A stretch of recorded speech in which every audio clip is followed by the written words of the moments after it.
Good evening, and if you're just tuning in, you are listening to United Public Radio Network to the Angel Rock. I am your host, Lorilei Potvin.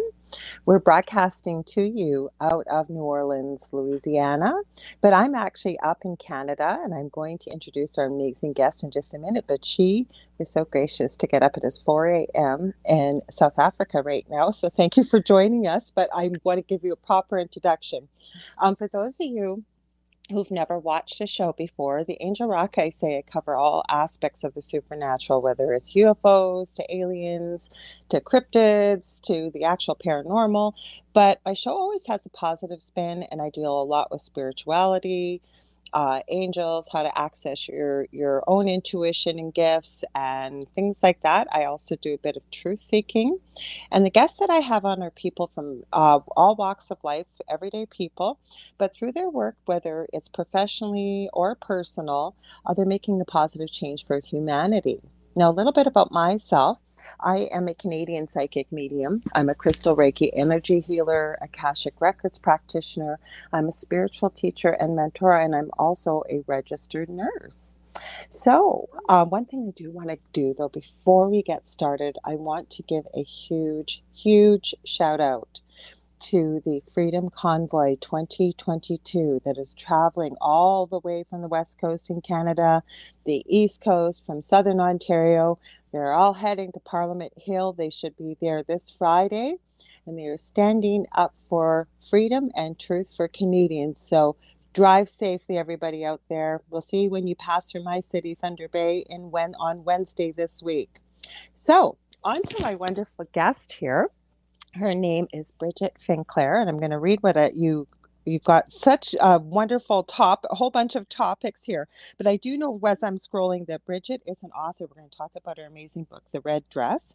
She's a spiritual teacher with almost 30 years of experience. She's a qualified and experienced hypnotherapist and psychotherapist and healer, and was a professional therapist in London's Harley Street. Bridget left England in 2012 for Cape Town, where she now lives with her South African husband. She loves teaching, writing, and speaking. Weaving together the threads of her spiritual and professional journeys, she designed the Bone Circle, a unique, transformative, and life-changing program that ties together three significant areas of expertise: intuition and creating, the sacred and the metaphysical, and therapy and healing. And I could read so much more. She's just so lovely. Welcome, Bridget. I'm so glad to have you here. Lorilei, thank you so much for having me on. I'm absolutely delighted to be here. Well, you are a trooper. Like I said, for me, I usually go on a couple of hours sleep and I'm up all night long, so it's not a problem. But most people do go to bed at night and sleep. So thank you for being here. I have to tell you that I've had a whole phase of not being able to sleep. And I think a lot of spiritual people either have challenges in their life that keep them awake, or they're night birds, or if they're doing a lot of spiritual work, it happens in the nighttime hours.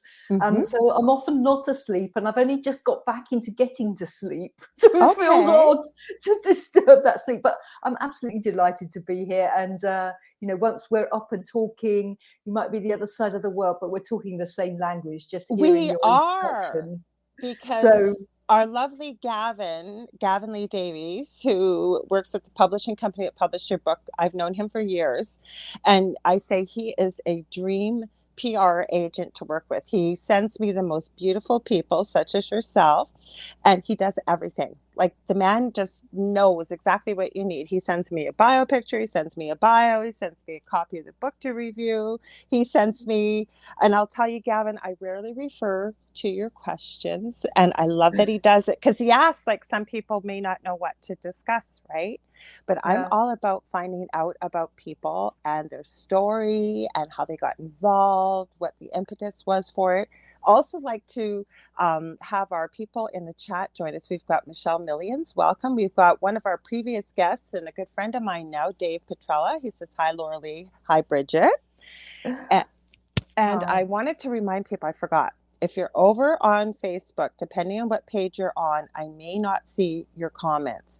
So please come over to the YouTube channel. It's called UFO Paranormal Radio, or even if you look up UPRN, you'll find it and you'll see us on there. And I will definitely see the comments, because I found when they don't show up on Facebook. There's been some amazing conversation and questions going on, and we're not seeing them. So during this show.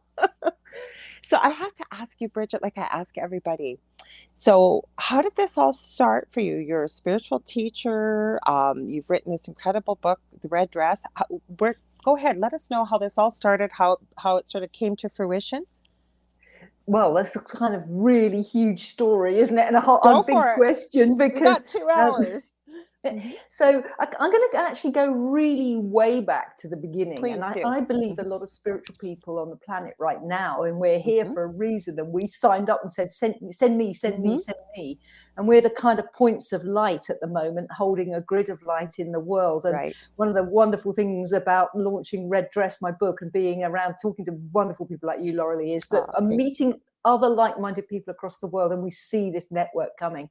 So I think we kind of chose to come here, and many of us chose challenges in life, and they're different challenges of different orders and different times of our life. But for me, it was quite challenging growing up in my childhood. I didn't really realize it was challenging at the time. It took me a long time to unravel it. There was no kind of there was no physical abuse or alcoholism or anything like that, but there was quite a lot of sort of emotional manipulation, let's say. So I had to kind of started a journey to unravel that. I think all along in the background there was this, you mentioned you do a lot of psychic mediumship and channeling, and I think many of us have that kind of sixth sense and really sharp intuition. And my grandmother was very much like that. You know, she used to tell the tea leaves and tell your fortunes. And so that kind of underlying matriarchal line was also in my family. And I was the only girl. I had 4 brothers. So there was this kind of spiritual side, and then there was this kind of wounded side of challenge. And when I got to the age of 30, I kind of faked it till I made it, kind of thing. As we all do. Yeah, exactly, totally. You wear the mask and you want to fit in with the rest of the world. And I was growing up then, you know, as a young woman in my 20s, growing up in London, in England, during the 80s, and just trying to be successful with everybody else, you know, working 9 to 5 and all of that. And underneath, I was hiding what was going on with me, really. And that led to sort of disastrous relationships and difficult, challenging things going on in my life. And at the age of 30, I'd finally got married and I had my daughter.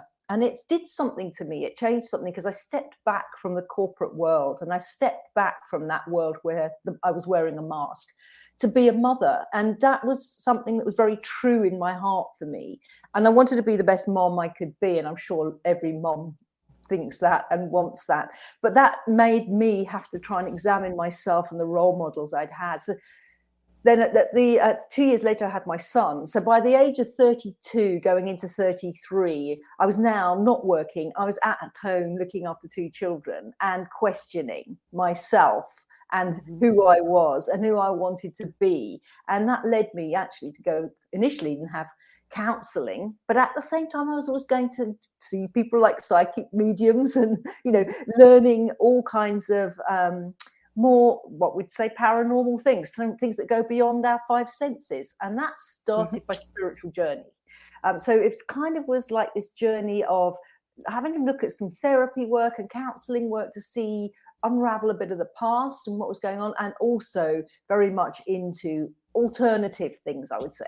And the very first thing I got into was actually feng shui and Reiki. I became a Reiki master around that time. So a lot of energy sensing, space clearing, looking at houses, energies. I got into Tai Chi and Qigong. I don't do those anymore, I do yoga now. But in those days, I was really going into that new world and exploring it. I'd had tasters in my life, and I was exploring it as a means of healing and finding myself and searching for more.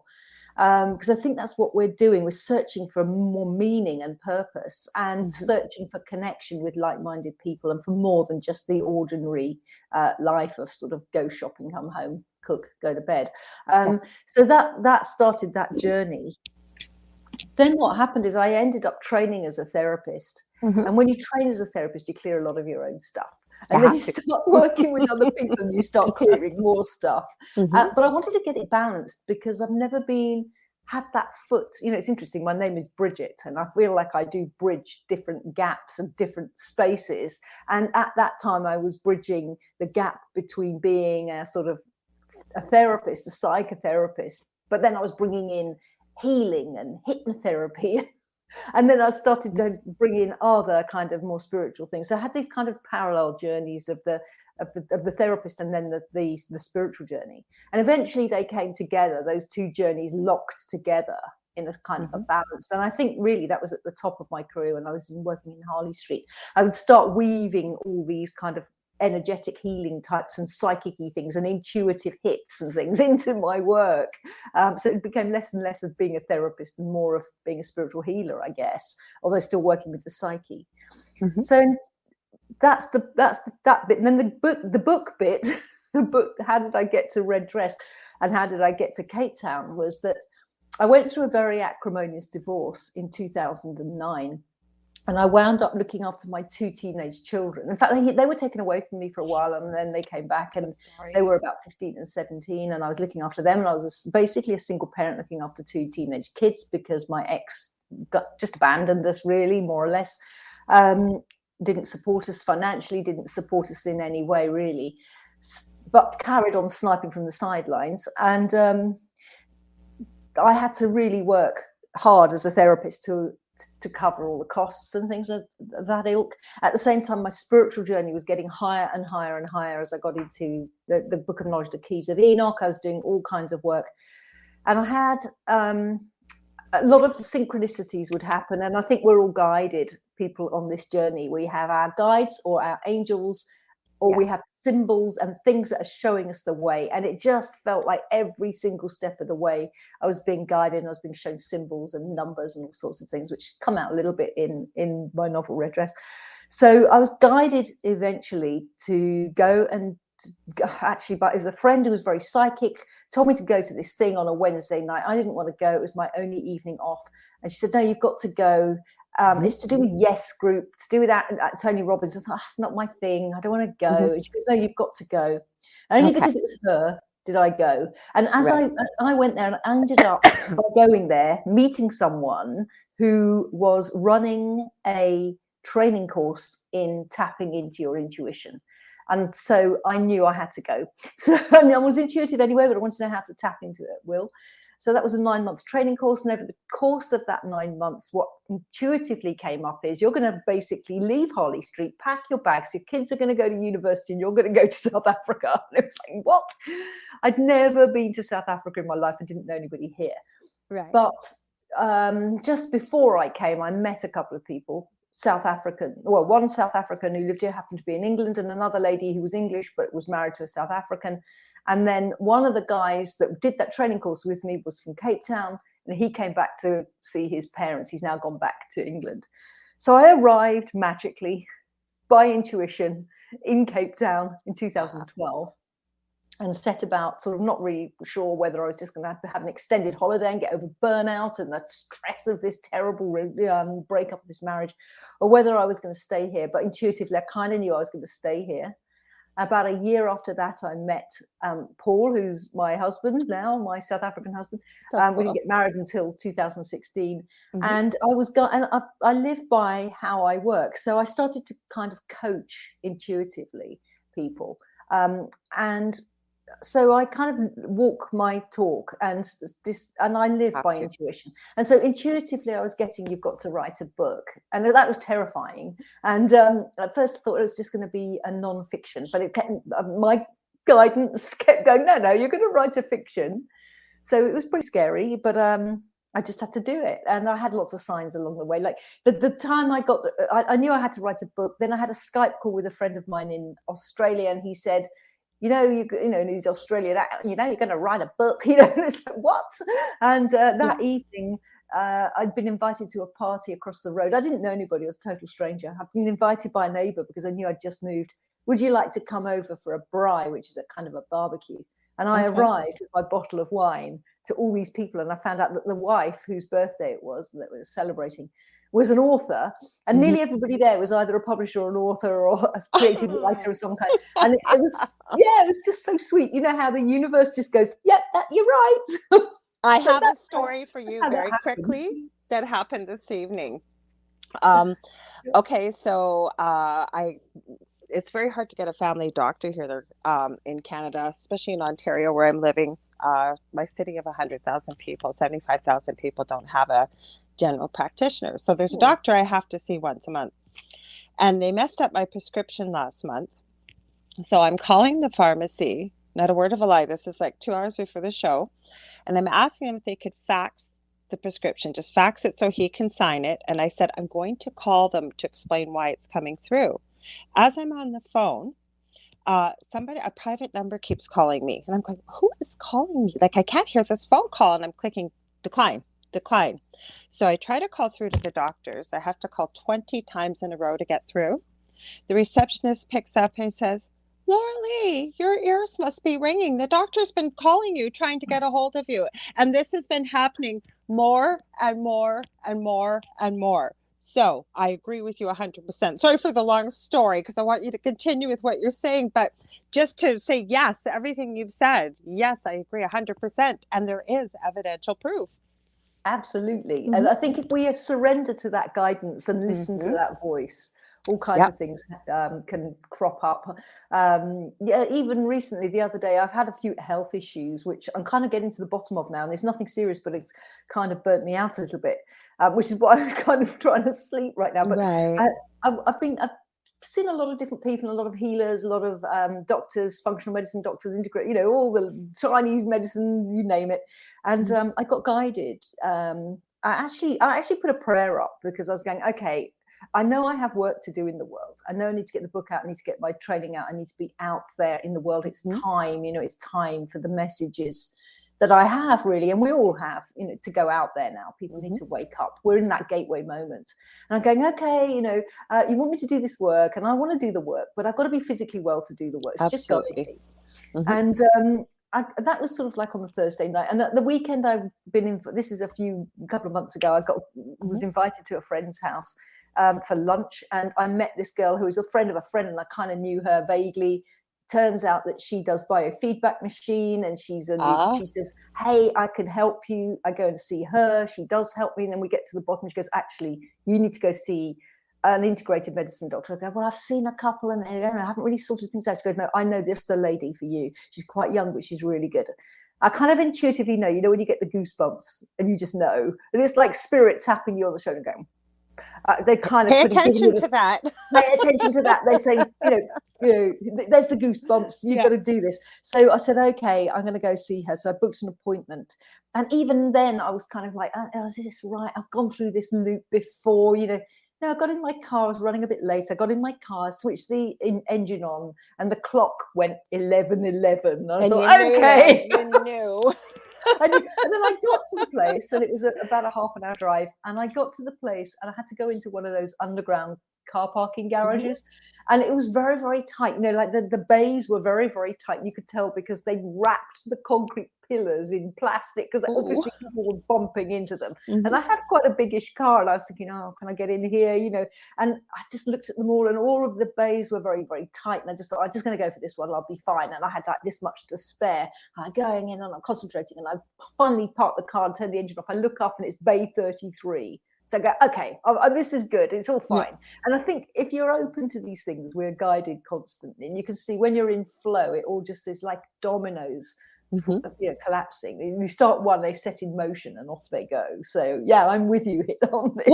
Well, they do. I want to give a shout out to Zach Man. He's one of our subscribers. He supported my show for a long time. So welcome. Glad to have you here. But let's go with that a little bit, because I've seen many of the things that you had put about, and I don't usually look at the questions, but I will go over them that Gavin sends me. Many of the words, almost word for word, that you have said in topics we could discuss is part of what I teach, what I talk about, and so on and so forth. And I'm hearing it from other people, and it's always the same words. So you know where it's coming from exactly. But let's build on that a little bit, because you talked a lot, I know, some of the topics about vibration. And I know when I started this journey many years ago, living in an extremely, extremely, extremely haunted house, believe it or not, Sure. That's what got me kind of on my spiritual journey. That and going for my first tattoo. I always say, what do tattoos and angel cards have to do with each other? It's a long story. Some people have heard it here. But my point is, we are finding that there are a lot of people that are newly awakened spiritually, but they keep hearing, raise your vibration. That's one thing. But the other thing that I could not agree with you more, and is part of my message too, is we are here for a reason. Every single one of us. Nobody is here by mistake. Now, with the vibration, if you will, or energy collectively around the world, what could we share with people? We've had a lot of suicide with young people, not realizing what a gift it is. How many souls would, like you said, pick me, pick me, pick me. Like, it's such a gift to be here. What's your thoughts on that, that we can sort of motivate people and understand? Because many of the things you talked about, balance, raising your vibration, service to others rather than service to self, I think those are part of the answer. Plus, as well, inner healing. So what can we Yeah, give people? Yeah, I totally agree with you.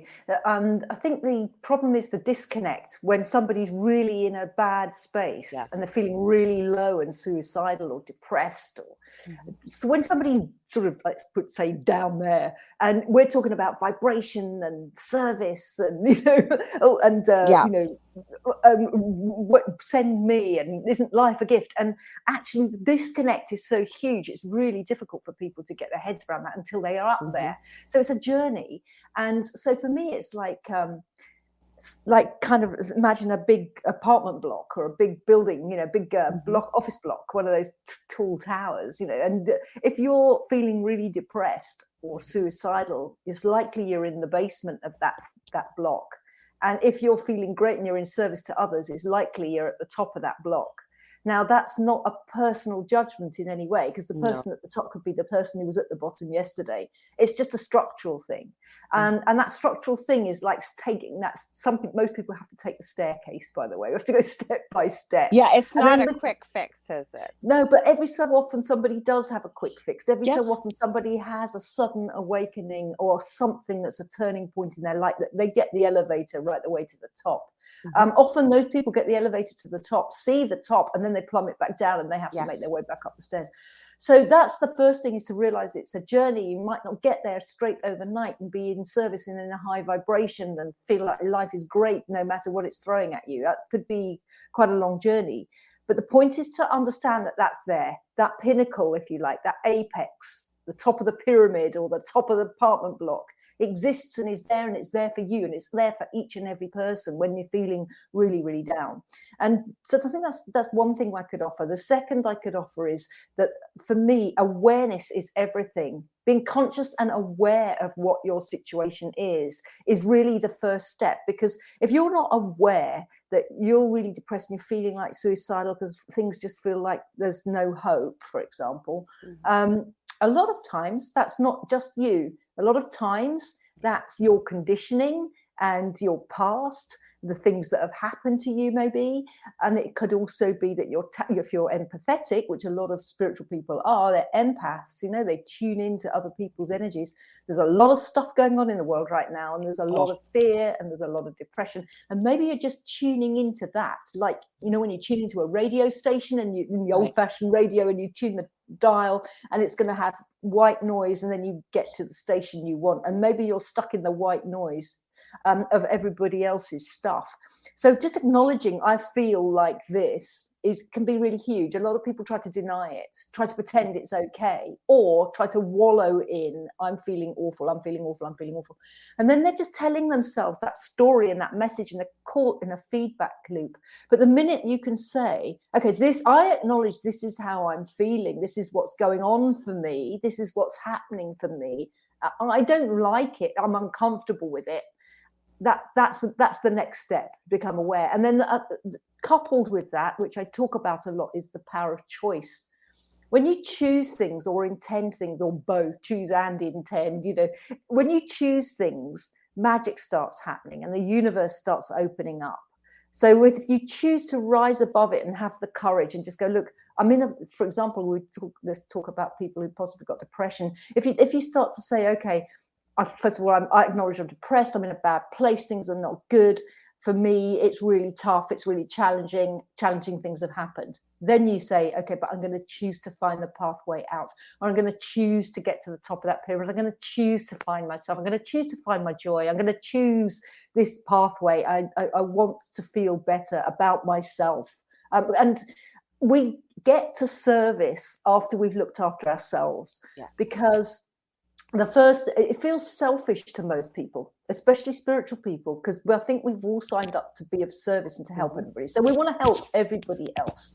And so we feel it's selfish to do something for ourselves. But actually, we've got to heal ourselves first and love ourselves first, and do it for yourself. I think most people start their spiritual journey for themselves. Either they're curious about something that's happened, like a alien encounter or UFO sighting, or maybe it's a healing crisis, or something's happened in their life, or they've had a massive health challenge, or emotional abuse or physical abuse, or something will trigger the journey. But it's that choosing and that going for it, deciding. But at first you do it for yourself, and then once that's healed, that journey unfolds like a flower until you come to a place of I'm in service, and you see the silver lining, and you see everything that awfulness has taught you about yourself and who you really are. Because for me, the way that I work when I teach in the Bone Circle is that we've all got sort of two aspects of self. We've got the greatest, what I would call the greater self, or your greatness, which is your divine self. It's your luminous being. It's creative, and it's kind of who you really are, isn't it? That's who you really are, exactly. And most people go, "Oh, I know there's a saying, that we're spiritual people having a human experience." But I say we are our greatness, and we are our greater self, and we have a smaller self. And the smaller self is the conditioned, programmed self that grew up with all the knocks and bangs and challenges, that now feels depressed. But actually, there's another part of you. And Eckhart Tolle talks about that a lot, doesn't he? When he says, I am depressed, and then he questions, well, who am the I looking at the me that's depressed? There's two of me. So there's always that observing witness self, the greater, luminous, glorious self that's got our back, actually, that's trying to get us out of the basement and up the stairs. And if we can start to tune into that and listen to that, then we can raise vibration. There's other ways of raising vibration as well. Obviously, if you start to follow some kind of spiritual path, you'll raise your vibration. Music can raise your vibration. You can work with the angels. You said you do angel cards. It's a fabulous way to raise your vibration. Even if you have those little tiny ones that have got a word on, you take one every day and it says courage or something, and you go, okay. Or looking at signs from the universe, like I was talking about the numbers in my car, or a lot of mantras, for example. If you sing mantras, they've got really high vibration, and particularly if you start working with, say, Sanskrit mantras or something like that, like Om Mani Padme Hum, they've got very high vibration. I love that. I love that. It's funny you brought that up. That's one of my favorite things. I forget who sings it. It's one of the most beautiful songs. It's Om Mani Padme Hum, and I want to say it's Jane Winter. Is it Primo? No, I think it's Jane Winter or something like that. I'll have to look on one of my phones. I haven't thought about it in a long time. And you're right. There's many different ways for this. I always say that, especially you're right. A lot of people in the spiritual field, we're very good at giving, but we're not good at receiving. And I think it's all about balance on this earth, right? We live in you've got cold, you've got hot, you've got love, you've got hate, you've got light, you've got dark. But it's all about, I really believe, balance, right? When you start getting into the chakra systems and things like that, I believe human beings are meant to run energy, if you will. We're meant to, we are energy when you get even into the science, right? So I always say you can't pour from an empty cup. So I remember when I used to be on an airplane, once in a while when I was younger, like teenager years, and you'd have the flight attendant up at front saying, the oxygen mask may drop down in the event of an emergency. Always make sure you put your oxygen mask on first before assisting, say, small children or other people who may need it. I used to think, well, why would you do that? And then I realized as I got older, I'm no good to anybody if I don't have oxygen. How am I going to help other people? That's kind of what it's like in life, right? We got to be able to fix ourselves, if not fix, heal. Because there was a point in the points I was reading that you had sent to Gavin to share, and I couldn't agree more. And I say this often, I don't know too many people that are on a spiritual path that have grown up in the Brady Bunch. Most of us have had a very, very, very difficult, traumatic childhood.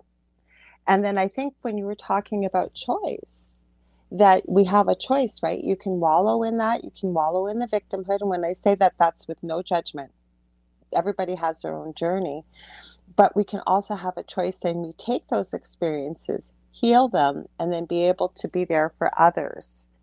I also love, and I didn't mean to get off track here, I really love that you're talking about the greater self and then what the smaller self. I'd love to hear more about that because in the notes it was talking about ego. And I meet so many people that believe that the ego, you'll hear this in spiritual, you've got to banish the ego, you got to banish it is part of who we are. And one of my mentors for the Akashic Records, I love what she taught us. Make friends with your ego. Because it's there to keep you safe. It's there for a reason. You know, we all have something in our life, whether it's on our body, our psyche, whatever, it's there for a reason. We were created perfectly, I believe. And I think we have to embrace it all. So I'd love to hear your thoughts more on that. Lorilei, we're absolutely singing from the same page. I because know. everything you're saying, I go, yep. I was reading your notes going, oh my goodness, this woman's been in my head. I mean, even when you said about the airline, I used to use that exact same analogy in therapy when I was working as a therapist. I used to say, you know, they'd say something, well, I can't do that, I've got to do this, and I've got to do the other for somebody else. And I go, no, you need to look after yourself. And they go, no, I can't do that. And I say, you know, when you go on an airplane, and I tell them the same story. And they look baffled, and I say, because you know what, if you don't have any oxygen, how can you how are you going to help other people? You've got to get your oxygen in order to get the mask. So even that story. And when you're talking about how, you know, nobody in the Brady Bunch gets to be that spiritual because their life, I don't know anybody personally. Wonderful.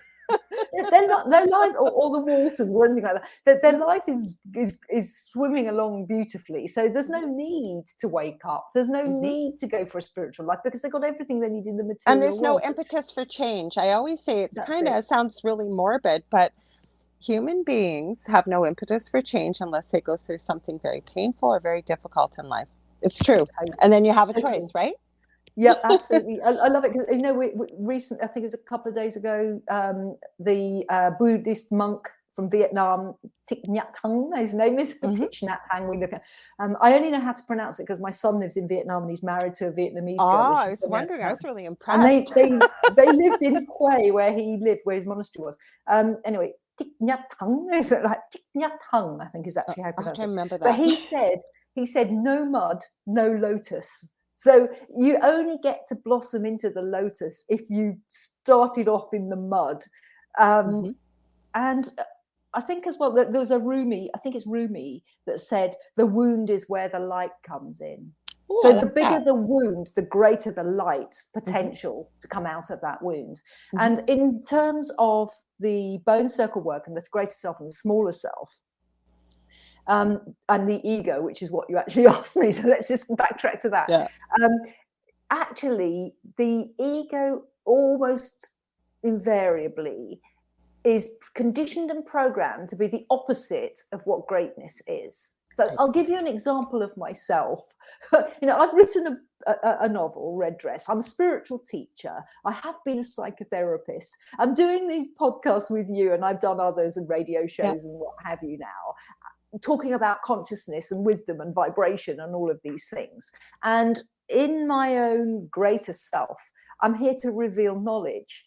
As a child, I was teased by my older brothers, and in my ego wound, I'm a silly little girl who doesn't know anything. So you see this kind of, you talked about opposites and balance as well, and it's that middle path is the right path. It's the sweet spot in between, swinging from one end to the other. But the ego question, I find, I'm with you on it. Well, you don't have to squash your ego. You need your ego. Your ego is like your car, if you like. It's the vehicle that gets you around. And without our ego, we're a luminous spirit. We've got to have a body to clothe that spirit. And we have to have an ego to survive in the world. And that's what it does. It keeps us safe in the world. Now, if you let it go rogue and you let it take over, that's when things start to go a bit pear-shaped. And I love that. There's this beautiful quote by Einstein. I'm kind of looking up because I can never remember it perfectly. It's something like, the intuitive mind is a sacred gift and the rational mind is a is a dutiful a faithful servant. Oh, I remember. I read that quote in there. Yeah. Yeah. It's fantastic. And it says, but we've created a society that honors the servant and has forgotten the gift. In other words, we honor the ego because the rational mind is part of the ego mind. The spiritual mind and the intuitive mind is part of your greatness mind. But we've got everything out of balance. It comes back to what you said. We've got everything out of balance. So it's like giving the keys of your car to a 2-year-old and then expecting them to drive and get it right when you're sitting there all along knowing exactly how to drive. And that's how greatness and ego, or small, I actually call it, you got your greatness and your smaller self, or your ego self, or identity self, program self, conditioned self, all the same thing, all just different words for the same thing. So you've got most people's lives, the ego's running the show. So it's the 2-year-old is driving the car. And what actually has to happen is you get into balance, because when you get into balance, you realize that your ego is your ally. Because guess what? It was my ego, my body, my fingers that typed my book, which is going out to the world. And your greatness needs your ego to work through, because if you're a painter, it's the ego self, the small stuff, the body that's painting, but it's the creative luminous self that has the inspiration. Same with the musician. You're moved, we say, by the muse when you're writing. So it's your greater self, it's your own greater divine spirit is moving you to write a piece of, to hear a piece of music in your mind, or to see a picture in your mind's eye, or to want to create something. But you can't do that without the ego. So in the end, the ego has a bunch of gifts and talents and skills that it brings to the party. So we need both, and we need to get them harmonized so that your greater self is driving the car and your ego is on the passenger seat chatting. And that's kind of the point of the bone circle training, is to get you to understand both. And it's that whole axiom, know thyself. But it's not just know thy greater self and what that's come here to do, because you're quite right. We've all got a purpose and a mission and a reason for being here. We're like all parts of a multi-dimensional jigsaw puzzle, and we're each a part. And we have to play our part, otherwise we're not going to fit into the puzzle. Because trying to be somebody else or something else, we're not going to fulfill our role in the unity of it all. So yeah, it's about understanding your greater self and what that is here to do, and what service it is, and what the purpose is of this life, what we've come to achieve and accomplish and learn and grow from. And also understand the ego self, because the ego self often tries to sabotage because it's scared. Oh, always. Procrastination, that inner voice that speaks so horribly to us that most human beings would never speak to us that way, but our inner self does. Now, I wanted to go back up a bit. Dave had a good point here. He said the Bible also says, make sure your lamp has, oil. Absolutely right. So we do need to nourish ourselves first, if you will, fill our cups up first before we can have service to others. But that was a big awakening for me. And I'm still figuring out the law of attraction, getting better at it. And you can call it whatever you want. It's working with the universe and understanding energy principles, I believe. And that was the biggest awakening for me probably about 8 years ago, was realizing, yes, I'd love to give, love to be, it's just who I am, as most of us are in this field, especially. But I wasn't very good at receiving. And I think it's so important again. And all I keep hearing is the word balance. Like, just as well as you can give, you have to be open to receiving. And that doesn't mean sitting out there with a baker's cup saying, everybody drop in $1. But you've got a friend that calls you up, maybe knows you're a little short on cash this month, and says, hey, let's go out for lunch. And the person says, well, I'm a little short on cash this month. Well, let's go. I want to see you. It's my treat. How many people would say, myself included back then, would say, oh, no, that's okay. I really don't want you to put that money in. No, thank you. That's so kind. Why not say yes? The person didn't offer it, especially if it's a close friend or something. They offered because they wanted to. They meant it, right? So it's all about, showing the universe that you're open to receiving as well. I see you making notes too. Because I don't want to lose sight of what you're saying. Go ahead. I started doing that too. I don't usually do that. I don't want to lose that, but it's important. Go ahead. Now, first of all, so I've made notes because I don't want to lose track, but I want to go back to Dave's I'm question. doing the same thing. So Dave, thanks for pointing out that thing. That story of the lamp, the 10 virgins and the lamps, is a fabulous story because it's a spiritual story, and we see that. Always see that as the five. There's the 10 virgins who are going into the wedding, and those who have to keep that have got their oil for their lamps, and those who haven't got any oil, they go off to get the oil, and they miss the wedding. And that, in my highest, I work a lot with understanding scripture really through my Keys of Enoch work, which is another thing that I do. And for me, that is those who've prepared spiritually, those who've woken up and prepared spiritually and are doing their work and are sorting out their stuff and are rising above everything. Those are the ones that have oil in their lamp. And the wedding is the higher wedding of the bride and bridegroom, which is the man-God partnership, which is when, or woman-goddess partnership, doesn't matter. It's us going into our higher nature, ascending into our higher nature, who we really are. And to do that, we have to prepare, and spiritually, in whatever way it was. And it's not a religious thing, by the way, because it's a deeply spiritual path, and it doesn't matter whether you follow the Buddhist path or you like working with angels, or whether you're Christian or Judaic, or it doesn't really matter, or if you're following Indian scripture or Hindu scripture or Sanskrit. But it's all about this spiritual preparation of healing, as you said, healing the wounding and following the light. And that is what creates the oil in the lamp that allows you to take that higher marriage with your own divine self, if you like, to ascend up. So I really love that parable and use it a lot. So thank you, Dave, for bringing that up. And then I want to move on to what you were saying about receiving and balance as well. And I think that receiving, it's a bit like the story you told of the mask in the oxygen mask. And so just see Dave, he said, the alchemical wedding, and that's absolutely right. And thank you for that. And we can look at that as Eastern medicine and energy work as well. So just acknowledge you there, Dave. Thanks so much.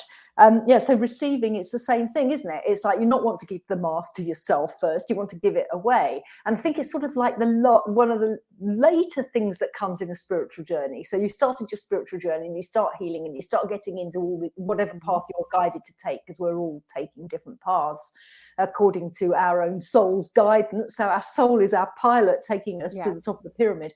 So we're on our path and we're letting go of things and we're overcoming obstacles and we're opening up and we're allowing and we're growing. And it's quite a long way on that journey before we can receive, because as you quite rightly said, most people on this path have had challenges. They didn't grow up in the Brady Bunch, so they're used to giving, and they're empathetic, and they want to be. And I think as well at soul level, they're old souls. Yes, I say it all the time. Old souls, yes. And they know somewhere that they're here to serve, and they're here to serve humanity. So that's inculcated even from birth, before birth, pre-birth, in the previous life, or in the life before life. And so they kind of come in with a knowing that they're here to serve. But of course, that gets a bit mangled by the ego. It thinks I've got to give everything to everybody. And that's actually not what it's about. So it takes a lot of unraveling and learning before they can get to a point of receiving, because what it comes to is loving yourself enough to say, I deserve my friend to pay my lunch for me. And one of the things I think is that we think we're being selfless if we say, oh, no, I'm okay. Yeah. And we think we're being greedy or mean or something, not spiritual, by receiving. But actually, if you put yourself in the other shoes, it's quite interesting, isn't it? Because if you had a bit of money and you wanted to take your friend for lunch, you see, we love giving, don't we? Spiritual people love giving. You want to take your friend for lunch and you go, hey, just got a bit of money in and I'd love to see, I haven't seen you for ages. Let me take you to lunch. And she goes, oh, no. It feels like, oh, hang on a minute. It feels horrible when you want to give a gift and somebody can't receive it. Yeah. So we can turn it around and look at that and say, actually, giving is a wonderful thing, isn't it? Most people who can't receive love giving. And they love giving. So why deprive someone else of that thing of giving? I like that. I think that's important. And I'm going to remember that, because I think most people, when you turn it around, it's pretty simple to look at that we love giving and put yourself in that person's shoes. I think a lot of people could see that. That's a great point. Yeah, because Thank you. we're depriving them of the joy of giving otherwise, aren't we? So it's just an interesting thing. Yeah, and I think in the terms of teaching, one of the teachings that I do, well, the main teaching that I do is the Bone Circle. Then I also teach the Book of Knowledge, the Keys of Enoch, but that's kind of my own personal spiritual work. And then there's Red Dress, which kind of is a primer for the Bone Circle. But right at the beginning, I say to people, you're going to have to get used to receiving. And they kind of look at me and they think, oh, yeah, they dismiss me. But they absolutely have to get used to receiving, because it was like you were saying earlier, the universe starts, like the phone call from the doctor. The universe starts. That blew my mind. Like literally, I'm trying to call, or I'm calling a pharmacy, and this private number keeps coming up. I'm not expecting him to call me, but let's just building on that a little bit, though. I when you hear that inner voice and you know that it's guidance, whether it's your guides, your angels, I don't get too hung up on what their name is or who they are, as long as I know it's said a little bit different. It's in my voice, but it's meant for my highest good, and it's meant with love. And so I'm thinking, who is calling me? And I literally get through on the phone, and they've been trying to call me. Like, there are no coincidences in life. And I think the more that we pay attention to this, the more we start to realize there are no coincidences. Absolutely, it's all a finely tuned thing, and I talk about that in Red Dress. The central character Katie, she realizes that there's a bigger plan that's being played out that's not from her, and she's just in part of it. She's taking the roller coaster. So yeah, at that point, the receiving it's so literal actually with the phone call, because all you had to do was receive that phone call, but you were trying to make the call. So but I had this nagging feeling. Like, this happened last Wednesday, and I made a mental note. Usually Mondays are my crazy day. I don't have time to do this kind of thing.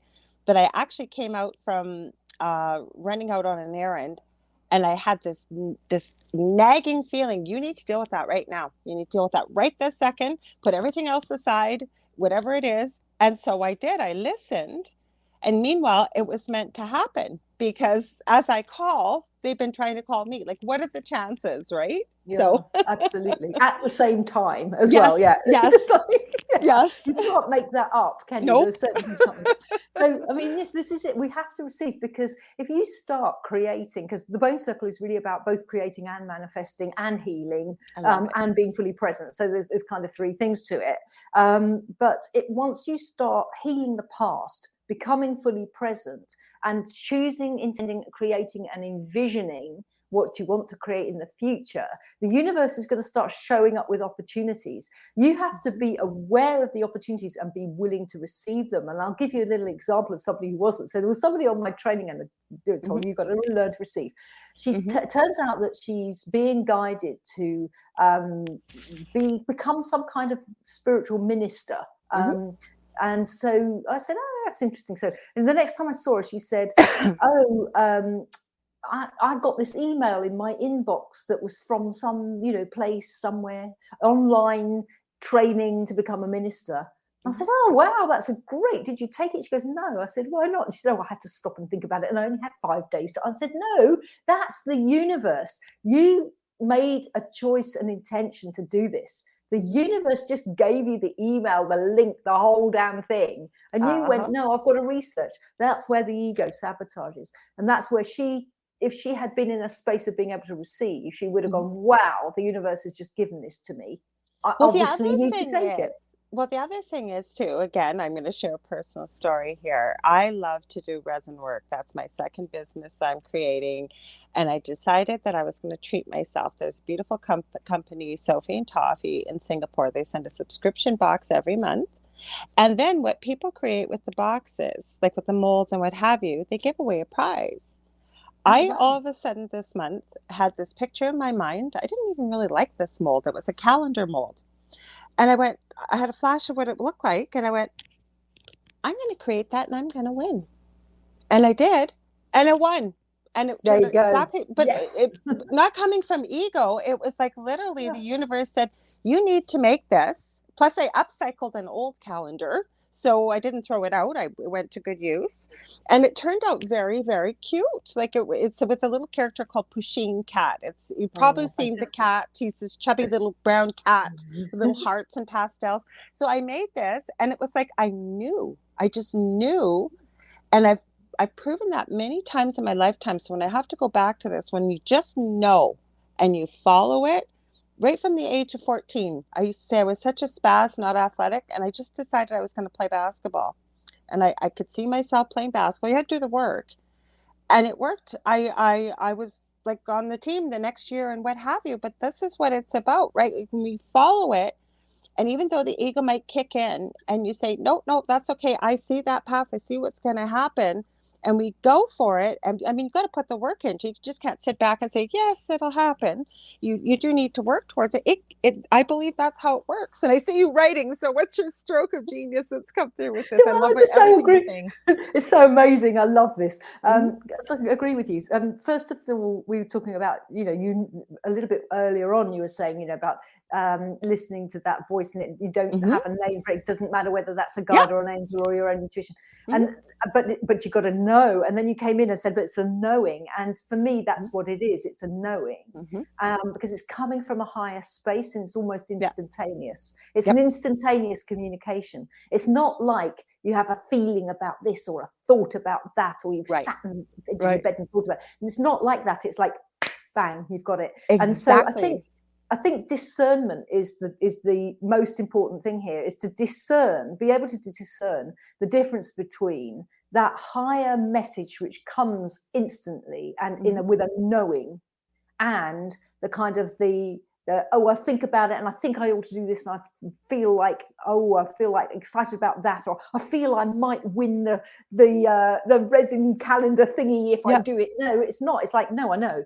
So that's what happened, and it sounds real. It sounds egotistical, but it wasn't coming from that place. I knew. I actually told my husband, my partner, Del, I said, I'm going to win this month. I know I am. And I hadn't even created it yet. And like I said, it wasn't coming from ego. It's just, you knew. I'm getting goosebumps telling you that. That's right. Goosebumps is one of mine. I get goosebumps, my hair's on end, and it's on a truth, So you're absolutely right. And it's not an ego thing. It's like it's coming from a higher dimension of space and time, which is because that's part of you or your guidance, because I think we're all connected anyway up there.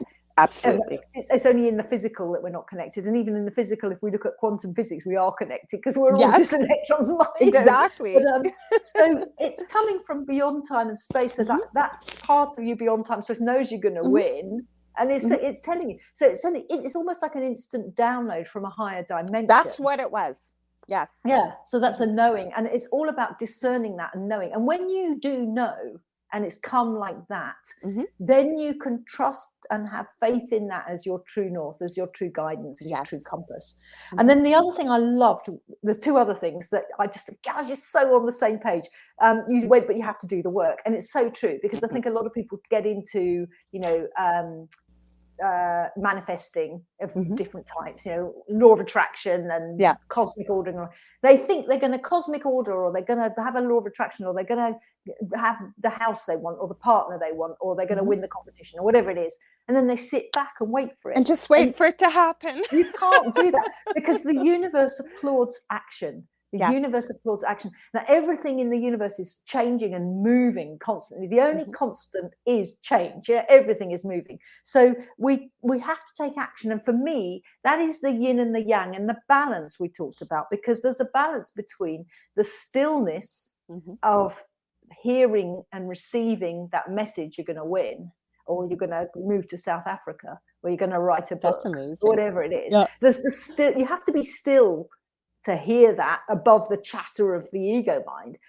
But then you have to take action. So it's that yin and the yang. It's the stillness and the action, the stillness and the action. So you take inspired action, then you get another message about the next step. It's like a sat nav, isn't it? It never tells you the whole journey.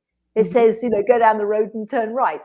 And then you turn right, and then it goes, carry on for 200 But yards. It's about trust, right? It's about trusting, like you said, the sat nav, that when you get to that point, and it's almost like the universe gives you just as much that it knows you yourself, meaning the global you, can handle. And when you get to that point, there'll be further directions. But let's talk about that stillness, because I am a huge proponent of meditation.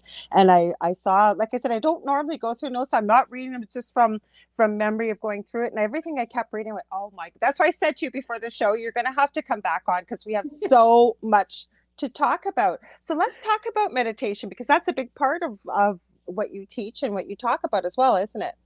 Yes, it is. Mm-hmm. I'm just going to go back and then No I'll talk worries. about meditation, because you Yep. also talked about the ego kicking in. Mm-hmm. And that's another thing we have to be aware of, Mm-hmm. that your ego's there to keep you safe. Yes. So when your greater self gets the message, either through guidance or through its own self, that you're going to win the thing, you know, or that you're going to go to whatever it is that you've got, the ego always kicks in. And the way that I teach that is, I don't know if anybody else has had this experience. Maybe you're driving your car to work, say, to a familiar journey, and you're driving along the highway, and you get to maybe the lights, and a little voice in your head says, turn right or turn left or something. And you ignore it because you go, no, that's not the way to work. That's the long way round. I'm going to be late. I need to go straight on. You go straight on and you hit a roadblock, or Exactly. something, accidents happen, the lanes close, and you go, oh no, I should have listened.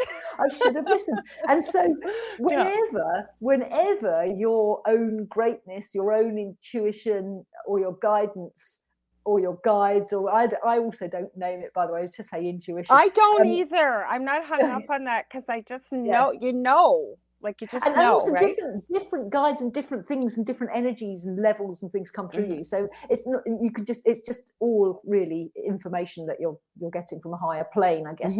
So whenever you get that, that's coming from your greater self, and your small self or your ego self is always going to sabotage it. It's always going to go, oh no, or have that inner argument dialogue. I've had that many times. No, I'm not doing that. Like we were going to a party one year, it was a couple of years ago, at one of Dell, my partner's friend's house, and they know what I do. They're not crazy about what I do, but we just don't talk about it. As I'm going out the door, I hear, grab your deck that does, it was a mediumship deck. And I'm arguing with that voice in my head going, I am not bringing that deck with me. They're going to think I'm a nut. Grab the deck. You're going to need it. I'm not bringing it. Grab the deck. Fine, I'll grab the deck. As I get goosebumps telling you this again, what happens? Talking to a girl I've never met before. Her mom had died 6 months earlier. Sure. And we ended up doing the most beautiful reading. And then afterwards, she just told me in the reading that her mom's favorite color was pink. And there's a picture of us by the fire, because it was called the Christmas tree burning party once the snow melts. I guess people bring the real Christmas trees. It's out in the country and they throw it on the fire. There's a picture of her and there's a ball of pink light right where her heart chakra is.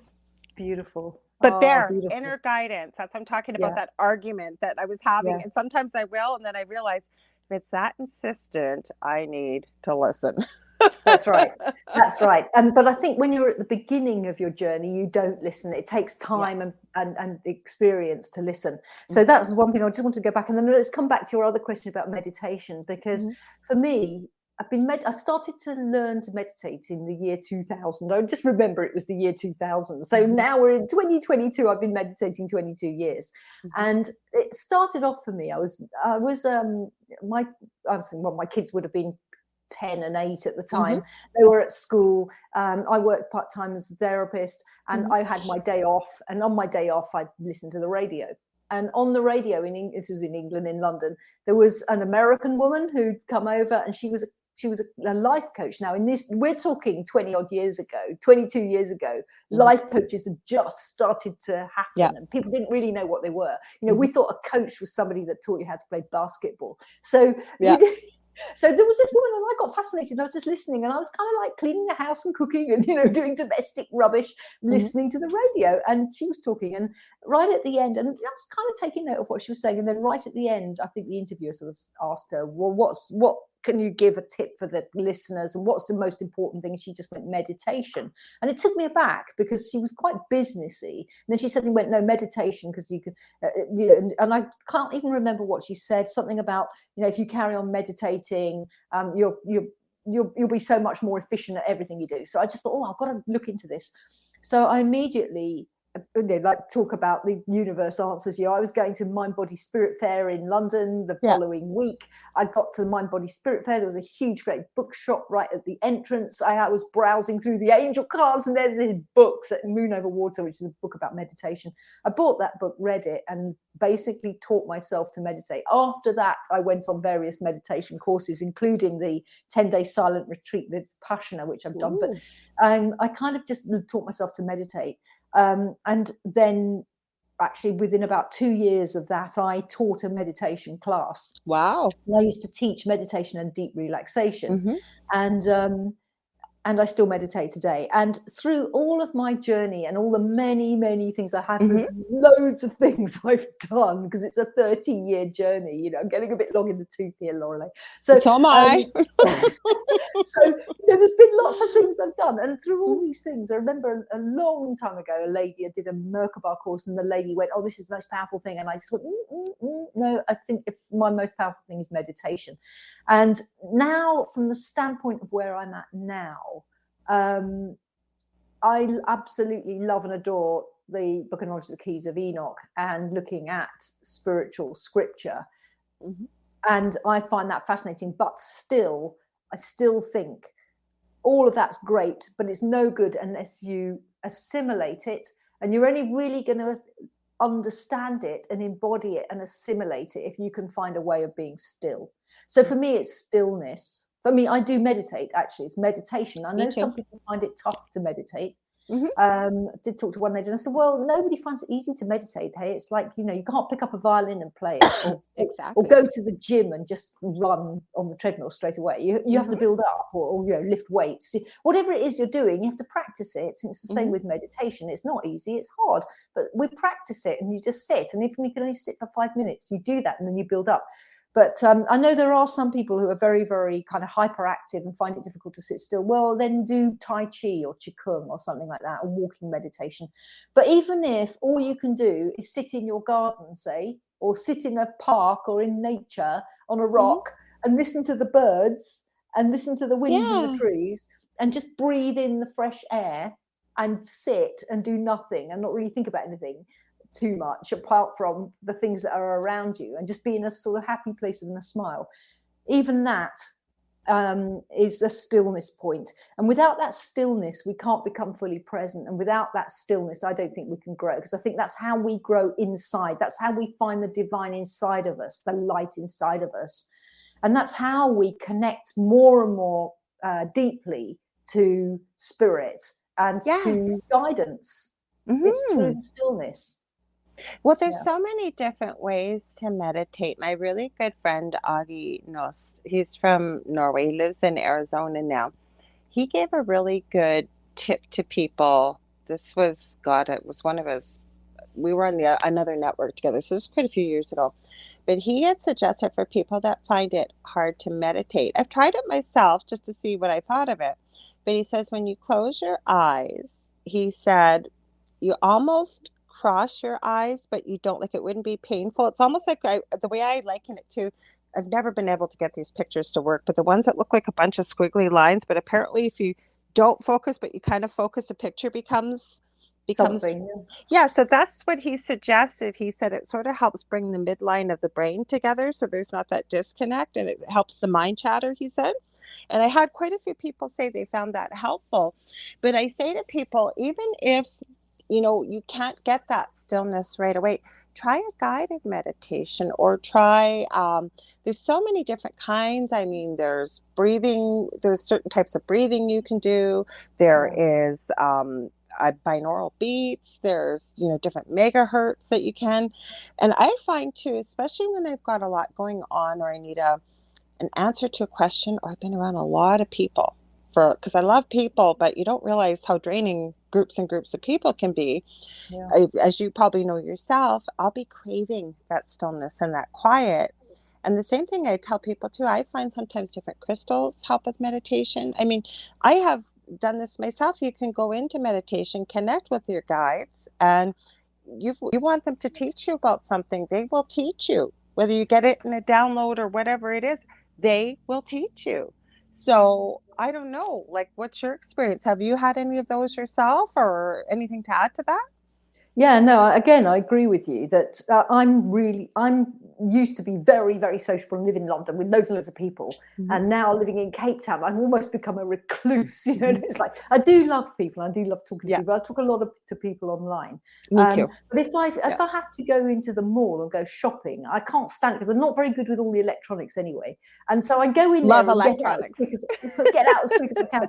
And then I need that space. And I find if I've been around a lot of people, I love it and I have a great time. Yeah. But I need to take space and Yeah, the quiet. quiet. And even if it's just the house is empty, my husband's gone out somewhere, and I can just potter about in my house on my own. I think this is why, talking about guided meditations, that's why you did, when I taught meditation, I used to teach meditation and deep relaxation, because there's lots of ways of doing deep relaxation. I used to teach a bit of yoga as well, and you can do things like Love it. yoga nidra, where you relax the body, and or you can do, you know, like you're going down a path and you go through a gate. Yes, And I've done that and for I do a people. lot of those in the Bone Circle. I do those guided meditations, but usually for a purpose rather than for just stillness, but you can do it for stillness.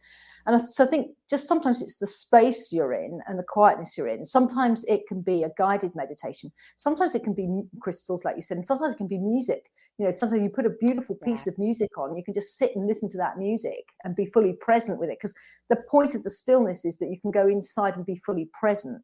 And I think as well, you can, in terms of learning things, I've also done that, because sometimes I've done things like I've been woken up in the night and I can't get back to sleep, and I can't get back to sleep. I've tried everything. I've done my deep breathing, and breathing is another one, a whole pranayama thing.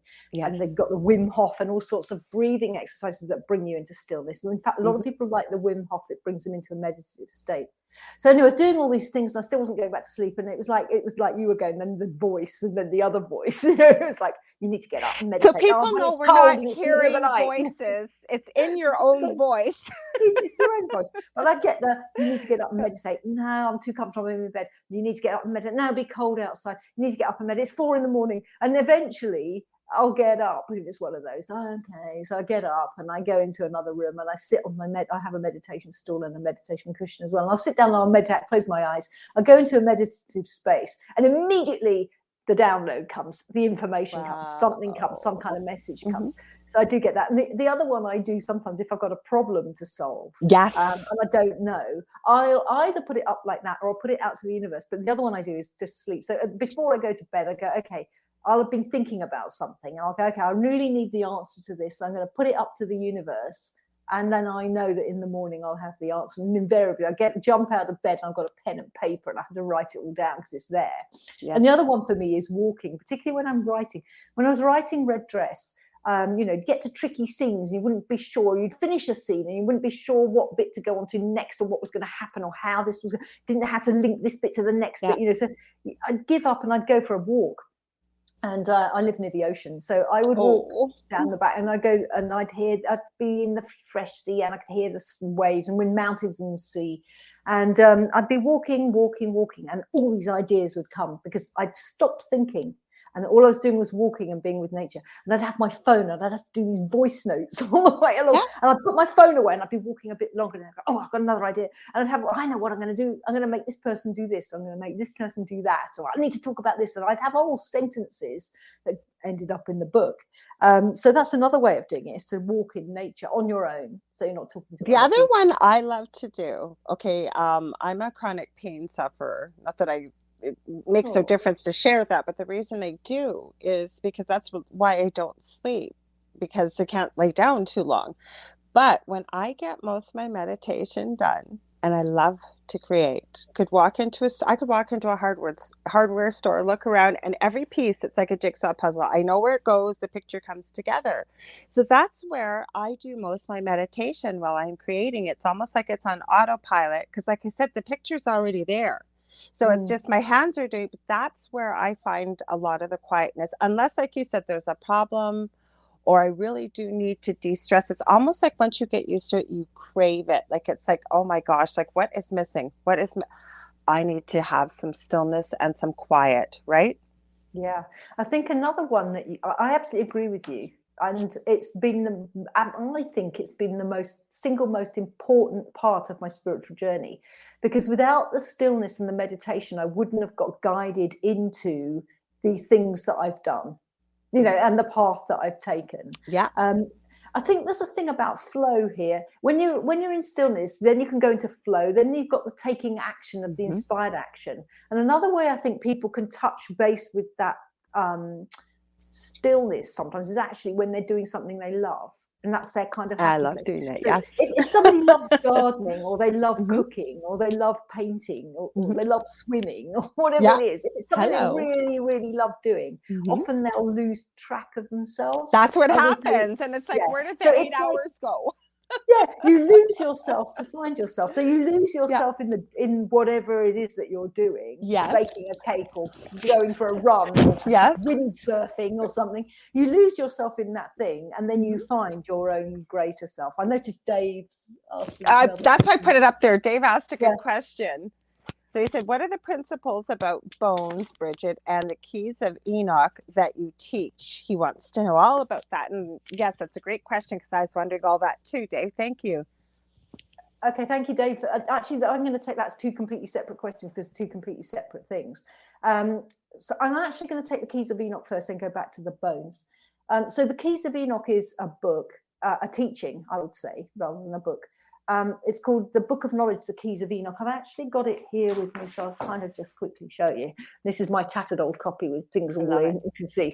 And it was brought through, well, not brought through because it's not a channeled information.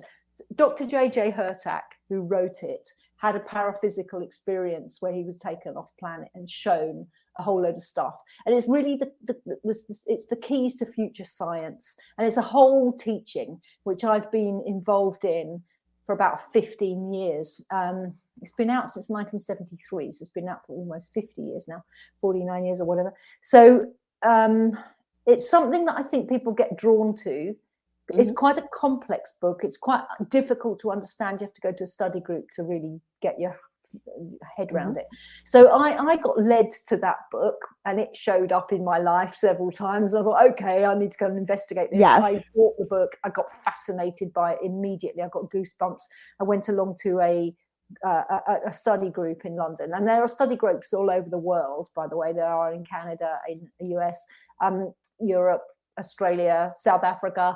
So there are study groups, and you really need to go to a study group to kind of get your head around it. I think Dr. Hurtak has been on our network. I'm positive the owner of our network. I should give him a shout out. I usually do Joe Montaldo. He used to produce us. Now I produce my own show through his network, and he's got many great shows himself. I'm positive because him and his wife Desiree. They have been on our network lots. On Joe's show. They are on a lot of things, and they're on the spiritual circuit, and they are really amazing teachers and speakers.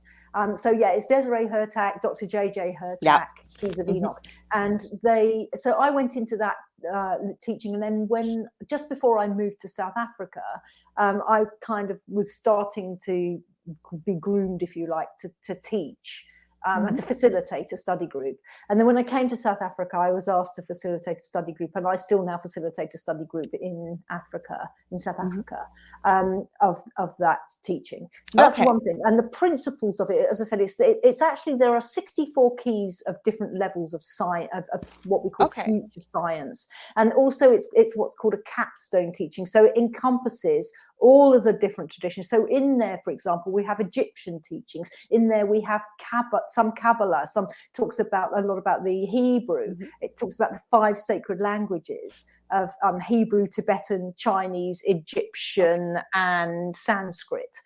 It's got the Bon Tibetan tradition in there. We also talk about the cosmic Christ in there. So it's not it's coming down from a higher teaching that is the capstone upon the top of everything we've got here. And it's a preparation really for what's coming. So I don't want to go too far deeply into that, because it's such a esoteric, complex teaching. And if you're drawn to it, I suggest go and have a look at Keys of Enoch website, and there's a Keys of Enoch YouTube channel. And as Lorilei said, there's lots of, they are on the circuit, and there's lots of information out there about the Keys of Enoch and the Doctor's Hurtak, and it's fascinating. So then let's look at the bones. So the bones is the bone circle, and that's my own teaching, then that's really my work that I teach. At the moment, I'm in the middle of moving it online, because it was a physical teaching. People would come and I would teach them in person. But because of, well, two reasons. Number one, the lockdown. And number two, I want this teaching to go out to the world. And it's no good. I'm living in South Africa. So if you're in Canada, you want to do the bone circle, you can't do it physically. So I'm in the process of putting it online, which means I need to develop a website and I need to change it. And I'm also simplifying it, because it got too complicated. And I want it to be accessible to people. So, and I kind of started off by saying I had a few health challenges recently. And so I'm kind of just pacing myself, but it's coming soon this year. I've already got the website starting to get that up and running, and I know what I want to do with it. So the bone circle is an entire teaching, and it's a completely transformative way of life. And what it does is it draws on the three different areas of my life. One is looking at healing the past, which is my life as a therapist and healer, because we do have to heal some things, not everything, but we do have to heal the traumas and heal the past. So that's looking at the past and healing the past and letting go of the past and not letting the past influence us and pull us back. And then the second area is to look at the spiritual work of and lifestyle choices, which enables us to be fully present, which is things like stillness and meditation, and going for a walk in nature and drinking water, and bits of yoga and breath work and grounding. Grounding is another one. Absolutely brilliant. Actually, I need to put a note. Grounding. We need to put that in. And gritting. Actually, on my videos on YouTube, and I need to put some teaching videos up there. Those two videos, I have one called How to Create a Love Shield, because I hate to come from a place of fear. But like you said, when you're empathic, and you're picking up other things, one of the things I teach people is, if you're feeling it and you don't know why it's there, but you think it might be yours, but you're not sure, to ask your body, get quiet and ask, is this mine? Your body will always tell you either yes or no. And if it isn't, I teach people just return to sender. Put love with it, especially. Never can go wrong. Nothing negative attached with it in any way, shape, or form. But the other thing with the love shield, and I hate when somebody gives me myself instruction and it's a long process, and then after you've watched a video or read it, you go back and go, what was step 3 again? What did they say? So I like to walk people through the video to craft it for something that works with them. And I've taught both my kids this. My youngest has severe autism and he's 24. He calls it the bubble. He still calls it, Mommy, I put the bubble up tonight. And my eldest, because we lived in a very haunted house before we moved here 2 years ago, and it was very dangerous. And my eldest shared with me, he used angel wings. So what I do is I walk people through how to create this shield, not from a place of fear, but a place of love. And you can design it any way you want. So when we are going into, say, a group of people, and maybe there's some people have toxic energy around them, whatever it may be, but you're shielded. And so that, in the grounding and gritting video, I must have shared that over 100 times with different people. Because a lot of people, it's always so strange to me that we've never grown up learning these things about energy, including grounding, how important that is. Now, there's a new video out there called Earthing that came out a couple of years ago. I mean, that principle is thousands of years old, and they made it sound like it was this revolutionary new thing, right? Totally. It's so brilliant. That's fantastic work, and absolutely right. Things like grounding and shielding and boundaries as well, and all kinds of lifestyle stuff. So that's the kind of spiritual part that comes in. And I work a lot. We talked about vibration. I work a lot with sacred names and to bring in vibrations. And I work a lot. There's lots of different names I work with, and singing and chanting. And I get people to dance and be in their body and express their body. So that's the spiritual side. And then the third part of the bone circle is tapping into intuition at will. Love it.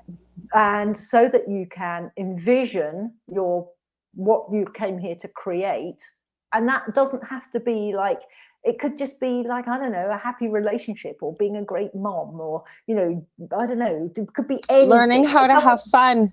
I think that's my partner's mission in life, how to have fun. My partner's very laid back. He's brilliant. And it's like he's totally intuitive and on it, but there's no big picture thing. He's kind of just really chilled.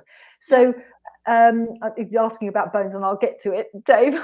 So then that's the third part, is tapping into your intuition. In fact, there's 5 levels of the bone circle, and on the 4th level, you get a thing called your gift of life. So you receive the gift of life from the higher realms, which is a gift that's given to you that then you create and realize and make real, and then you're gifting it to the world. So there's a beautiful teaching.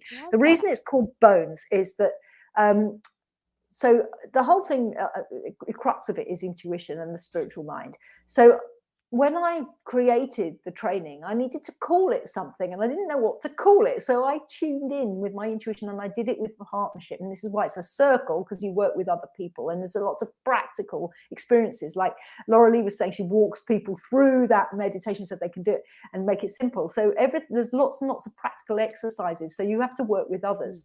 And we talked about how the ego sabotages. So you need other people. If you think of any like heroes, it's a hero's journey, really. If you think of any film with a hero's journey, like Harry Potter or The Matrix, obviously just the new one coming out, Neo doesn't do it alone. He's got Morpheus, he's got Trinity. We need people to take that journey with us, to cheer us on and go, yes, you can do it. No, it's true. Go for it. So that's why it's the circle. So I tuned in with somebody else to find out what is this thing going to be called. And what came out of that tuning in, tapping into intuition, was the bone circle. And I had goosebumps, and I knew, we go back to knowing, I knew it was true to call it the bone circle. And go back to ego and sabotage. My ego was going, you can't call it the bone circle. It's got to be something like alchemical transformation, or no, it's going to be called the bone circle. And actually, after that, I got all kinds of confirmations. I was rereading at the time, Women Who Run with the Wolves by Clarissa Pinkola Estes. And she talks about the bones in there, and about finding the bones and going deep into the bones. And so it was a confirmation. But for me, the bones are the framework and structure of your body. And we don't see our bones, they're inside, aren't they? But they are the thing that carry us. All the rest of us, we're just a floppy piece of meat without the bones. The bones are the hardest thing, and they don't go. When you bury someone, you can still see the bones years and years later, and identified the DNA of that. The bones are hidden, but they are linked as well. So they're linked together in a structure. And they're designed to take weight. They actually don't function well without that weight. That's right. Using them and pressure. And yeah. So there's lots of things about bones that work for the bone circle, in that we are working with structures, underlying structures, hidden structures, strong structures on which you build your life. Also, I like the fact that we feel things in our bones. You go, I felt it in my bones. So there's that. And there's also, I'm in Africa, and the shamans throw the bones to predict the future. And then the other one is that there are actually principles that I work with in the bone circle, which are the bones. So they are bones, and they are all linked together. Now, often people on a spiritual journey, they're learning things. They're learning something over here. They're learning to meditate over here. They're learning about Buddhist practice over here. They're learning about something else over there. They're learning about angels over there, and they're learning about Merkaba over there, or something. But it's all just different things. And what bones do in your body is they're all linked together. And what the bone circle does is link these bones together. So it's like threading pearls of wisdom on a string. So you learn these different bones, and the very first bone that you learn is that you're a creator, that you create. And you're either going to create unconsciously from the ego and the wound, and you're going to create havoc and things that you don't like, or you're going to become aware and you're going to create purposefully from greatness, and then you're going to start creating things that are true for you. So that's the very first bone, and we build on that, we learn it, and we grow with it, and we do practical exercises, and when you know that, we go on to the next bone. And so we link these bones together. So I hope that's answered your question. I love it. And that's a great explanation, that, like you said, there's so many confirmations for you, and it really makes a lot of sense why that name is just perfect for the program you've created. Now, and I haven't... go ahead. Sorry. No, go ahead. I was going to say, I love circle. The fact it's a circle, because circles are always very powerful, because nobody's the boss in a circle. Everybody's equal in a circle. And never ending. It's never ending. And then that's that circle, your circle of friends, your circle of people. It's like a fellowship or a sisterhood or a brotherhood. So it's your circle that you can rely on, your inner circle. And if you think about the crown on chakra, the reason kings and queens of old wore a crown was because it was that crown chakra. And the circle of gold was the sovereignty of opening the crown and connecting to God, because they all felt that they were appointed by God. So it's the circle also, if we think about circle, it defines, if you think about the play, the Caucasian chalk circle, a circle can define things. You can circle things, and, you know, like even on a murder scene, they circle it with chalk and go, this is the murder scene. You know, that's defining space. And we use circles a lot within to define things within the bone circle. So there's lots of reasons for calling it a circle. And we know a circle also represents a sphere. So we've got the music of the spheres. And we know that all the platonic solids fit within the sphere. And the sphere is everything. And we have a sphere of influence. And so there's just so many layers to why it's called the bone circle. Thanks for asking, because nobody normally asks me things like that. So it's great to be able to delve into it. Well, it's a very unique name, too, that what I love about it is it creates a question into what is that, like Dave asked, and even say somebody's a little aversive or kind of on the fence about spirituality, to hear that explanation you'd want to delve in deeper to find out what's involved with this, like what is this. And so I love it, like, and it's not a name easily forgotten. Like, it's not going to get lost in the big pile of, you know, spirituality names that we hear, like he's first thought, you know, with the alchemy. I love that word, but there's a lot of things with alchemy in it. You don't hear the bone circle necessarily associated or even heard of in these circles, if you will, of spirituality. So I love it. Now, Dave says, excellent, great. In esoteric biology, the mission is to rebuild the bones in the body as well. Interesting. Awesome. Thank you. I love it. Yeah. So I've been dying to ask you this. I don't know, have you seen that movie out there called Infinite with Mark Wahlberg? It just came out in June. I haven't actually seen it, and probably because I'm in Africa, so we get things late. Because friends of mine in England go, "Have you seen so and so?" And I go, "I'm asking because, again, speaking of having experiences, that there are no coincidences." But I actually channel with two other wonderful ladies from the UK. But one is in Canada, one was in Canada, now is living in Mexico. And she watched it and said, I'd love for the two of you to watch it and see what your thoughts are. And it gets into past lives. It gets into that we are infinite beings, which you and I both know we are. The soul goes on forever. There is no such thing as death. But it gets into that the infinites are those who are aware of every past life they have ever lived in this living body while on Earth. And then the bad guys in the movie also remember every past life.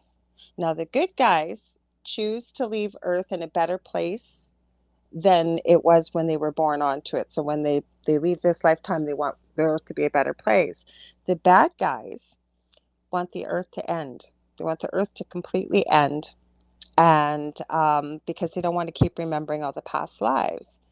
The reason I ask you, because it had an interesting, I won't give away too much of it, but it had an interesting premise with technology about when the soul leaves the body, about trapping the soul. Now, to me, that's a man-made concept, because to me, it just means that we don't really understand the infinite power of our Creator. I'd love to hear your thoughts about it, because I know you talked about past lives and some of your stuff, and that we go on forever. So I thought I'd ask if you saw it or what your thoughts were. Okay, awesome. Thank you. So first of all, I'll have to look out for that film. It will eventually get to Africa, probably about 6 months. Well, afterwards, I'll send you something. Yeah. Email it to you. Awesome. So I used to do a lot of past life regressions, not specifically, I did them for people if they asked me, but also sometimes client would come in for therapy. And sometimes I'd take them into hypnosis, and sometimes they'd go into a past life. And the way I used to language it was instead of going, oh, we're going to go to past life, I'd say, okay, what can we get to the subconscious mind? I want you to go back to whatever it was that started this problem off in the first place. 1, 2, 3, clap. And where are you? And they'd sometimes be in a past life. And then sometimes people would say, can you take me into a past life? Yeah, okay, sure. So I've done that. And I've also been into many past lives myself and seen lots of past lives. And I've had past lives in South Africa, which I've had to do healings and stuff on. They're really fascinating subject. And I do believe we've had many, many lives. But I also believe we're all connected and we can tap into a consciousness of a past life that might not have been ours, but it may be teaching us something. So there's a whole kind of stuff. I think there's so much we don't know. In terms of the soul and the dark and the light, I think it's the age-old story, isn't it? The dark versus the light. And it always looks like the dark is going to win, but the light always wins in the end. Light always wins. And what light always wins because it's more powerful. And there's something else I wanted to talk about here, touch on a little bit. So one of the other things that's part of so the Keys of Enoch comes under the umbrella of the Academy for Future Science, and the doctors, the good doctors Hertak, have written lots and lots of different things, not just the Keys of Enoch. And one of the things that they have annotated and is one of the Nag Hammadi texts, scrolls. They're not scrolls, actually. Yeah, they're scrolls. And I think they're actually books rather than scrolls. So anyway, they've taken the books of the Pistis Sophia, which is the Nag Hammadi teaching of. It teaches of the Pistis Sophia, which is the personification of wisdom and faith. That's what her name means. Pistis means faith, and Sophia means wisdom.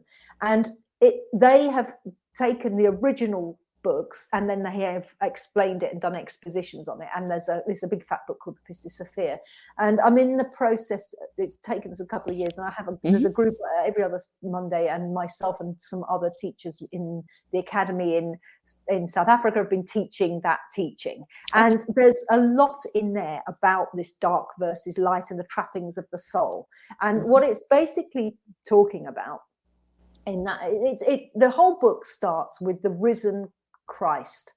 So it's after, so the Bible stops at him dying, basically, and then he goes into a body of light and off he goes, and that's the end of the Bible. Well, the Nag Hammadi and the Pistis Sophia pick up 11 years later in his body of light. Right up my alley. 11 years on in a body of light, and he's teaching the disciples.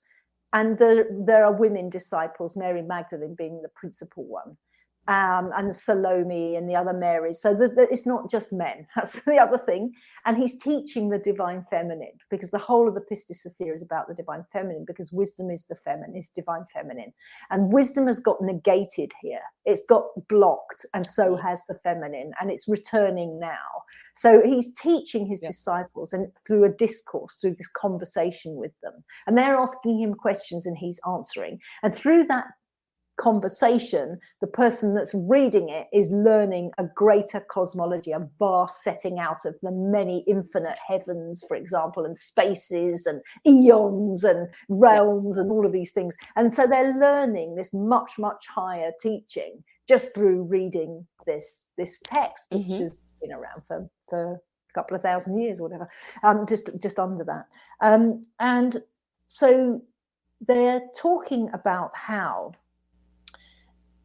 there are spaces which are unfallen. There are spaces which are pure light. There are spaces which are, they call it the ineffable, and we would call that the Father Universe. It's like the pure realms. In Kabbalah, we would call that the Atnot or the Absolute. It would be the pure realms of source and light.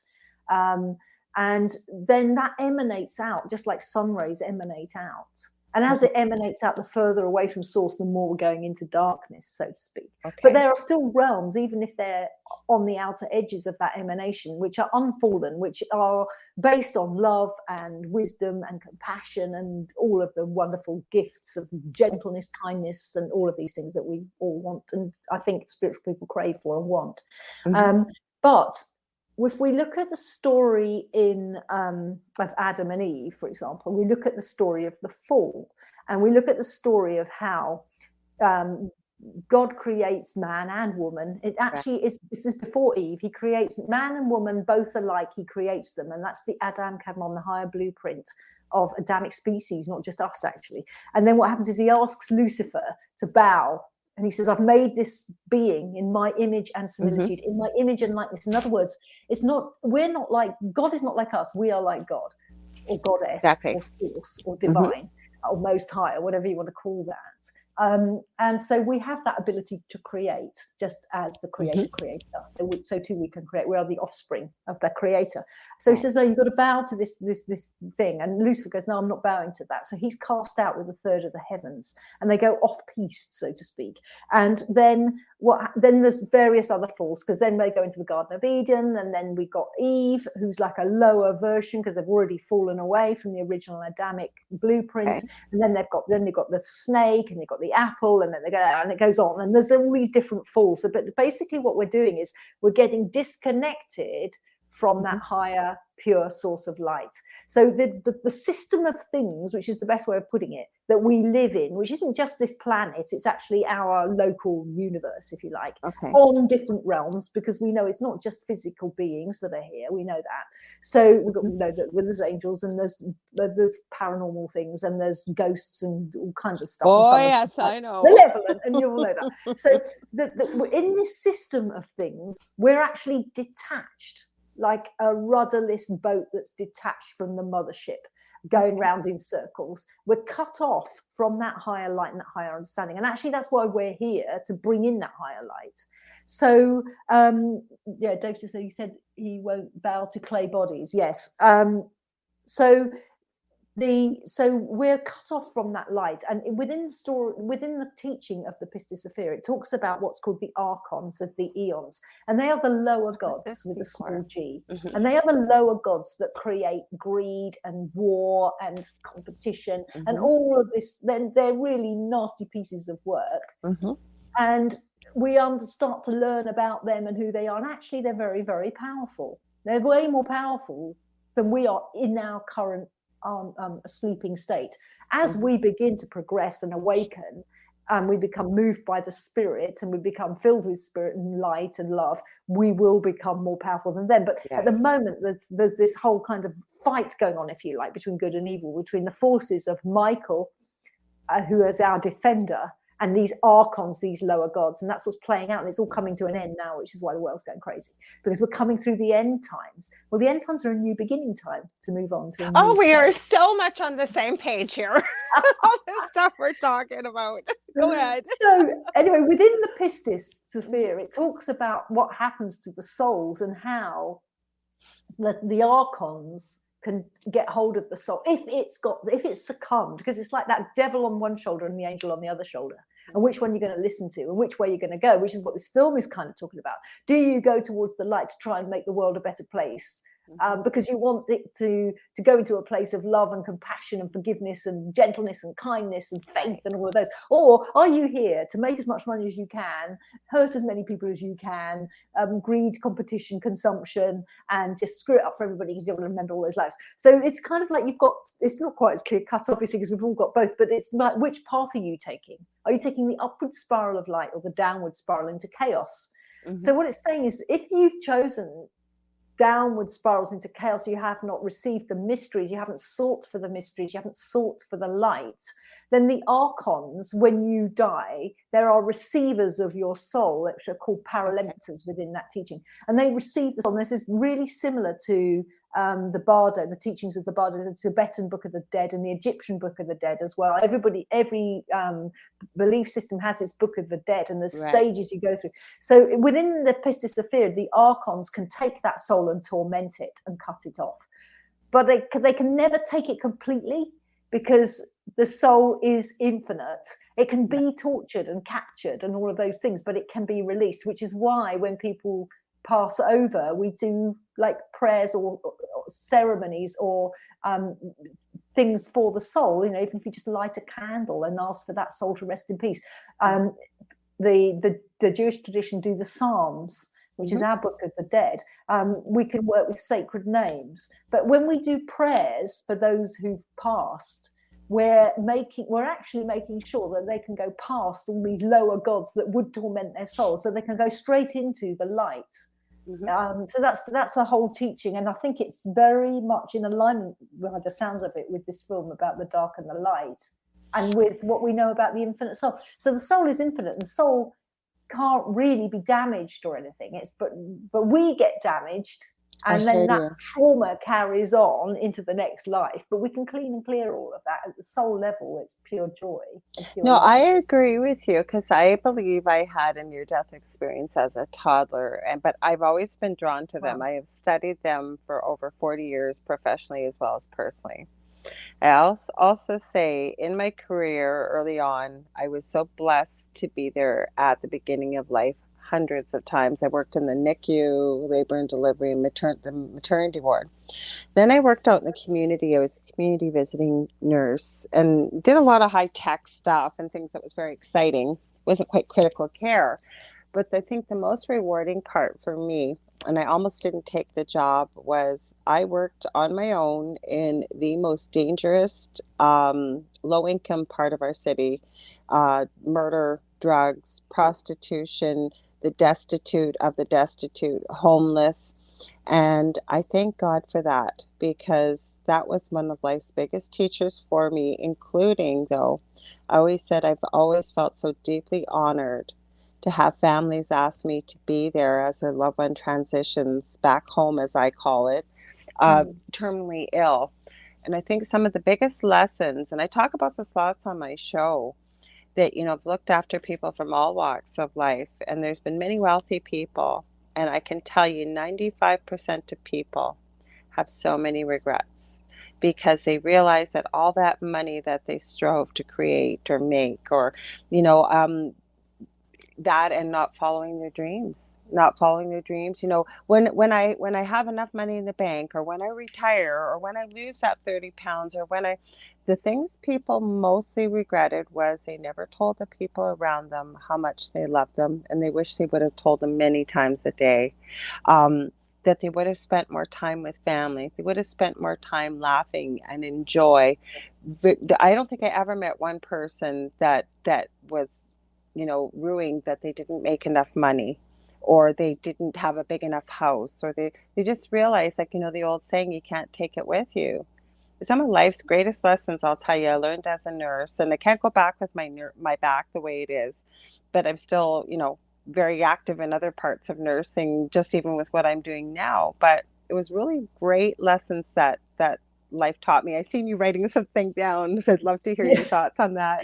No, it's just interesting when you said about, you can't take it with you and the regrets. And I've always said that to people when they're sort of saying, oh, but I can't do this because of that. And I go, you know what, when you get to the end of your life, and I've known this from just being around older people who are kind of getting ready to go, if you like, you don't regret. And I used to do this in therapy for people who are afraid of making mistakes and getting something wrong. And I used to say, when you get older and you're on your deathbed, you won't regret the things you tried that went wrong, or the mistakes terrible mistakes you made. You won't regret that. You'll regret the things you didn't at least have a go at and try. And I think there's a line in my novel Red Dress that says something about you won't worry about you don't shuffle off this mortal coil thinking, thank goodness we bought that nice sofa. You just don't. It's just not important in the great scheme of things. Okay, that was a nice sofa at the time, but so always said, when if you have money, spend it on experiences and connection, because we all want connection, and those are the things you really remember, isn't it? You remember the great birthday party, or that time you went to the beach, or that fantastic holiday, or that Christmas, or whatever. Those are the things that we remember in our hearts, so these experiences. We don't remember that very expensive whatever else we bought. And I loved what you said as well about going back home, because I believe that's true, that we come here and when we die, we go back home. We're not dying at all, we're just going into another phase. And I love this analogy of birth, that when the baby's in the womb, it doesn't know anything else except the womb. And then when it's born, has to go through a traumatic experience of birth, and it's probably thinks it's dying with all the squeezing of the womb and all the rest of it, and it's a quite horrific experience. And when they come out the other side, they're confronted with this world and the beauty of this world and the beauty of their mother's face, and they can smell and taste and see, and it's so much bigger than what they were experiencing in the womb.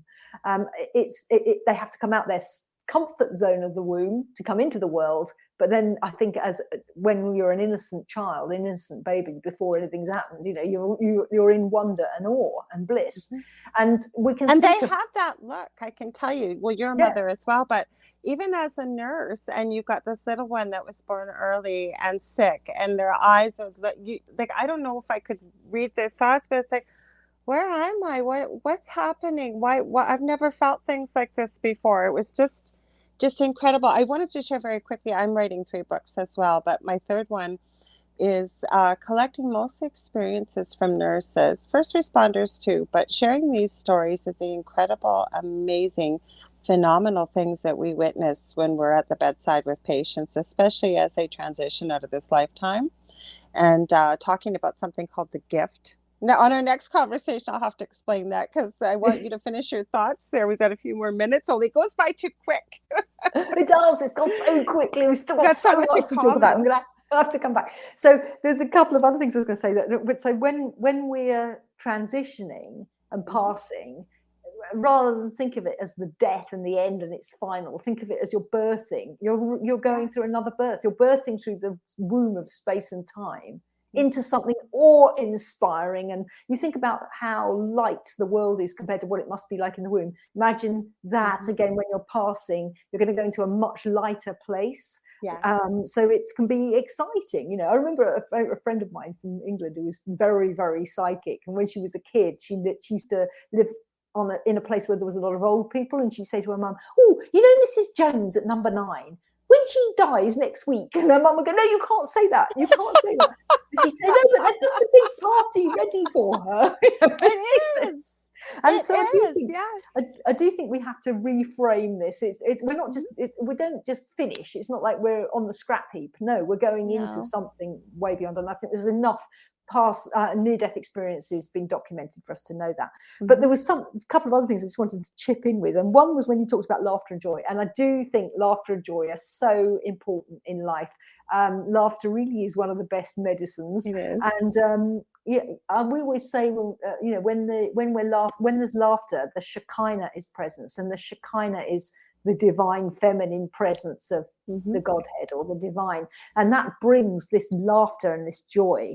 And I love this quote, and I don't know who it's from, but I've carried it for 25, 30 years, and I don't know where it's from, but we know how some things just stick in your mind. I read it somewhere, and it said, "Enlightenment comes with a great big belly laugh, and not a knowing sneer." And I really love that. Laughter and joy is really important. And there's one other thing I wanted to talk about when you were talking about the babies that are being born and they're looking in awe and wonder. And I always think of that as the space of innocence. And that's one of the things that I teach and take people into in the Bone Circle, is to take them into innocence. And if you look at the word innocence, it's in no sense, not trying to make sense of anything, just looking at it all and taking it all in that space of awe and wonder.